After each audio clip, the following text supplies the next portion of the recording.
আজ রাতে যদি তুমি মারা যাও, কবরে তোমার সাথে কি হবে জানো? হাদিসে যা বলা আছে শুনলে এখনই তওবা করতে চাইবে।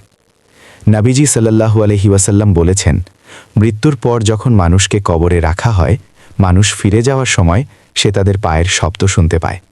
তখন দুজন ফেরেশতা আসেন, মুনকার এবং নাকির।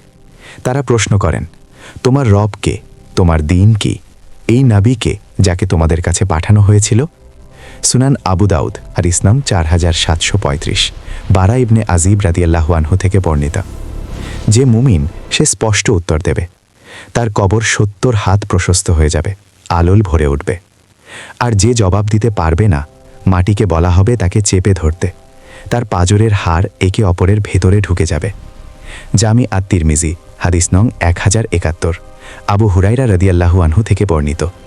ইমাম তিরমিজি হাদিসটিকে হাসান বলেছেন, কিন্তু আল্লাহ রায় দিয়েছেন। আব্দুল্লাহ ইবনে মাসউদ রাদিয়াল্লাহু আনহু বলেছেন, যে ব্যক্তি প্রতি রাতে সূরা মুলক পড়বে, আল্লাহর অনুমতিতে সে কবরের আযাব থেকে রক্ষা পাবে। সূরা মুলক তার পা থেকে, বুক থেকে, মাথা থেকে, সব দিক থেকে রক্ষা করবে। মুস্তাদরাক আল হাকিম, হাদিস নং 3839, ইমান হাকিম সহি বলেছেন।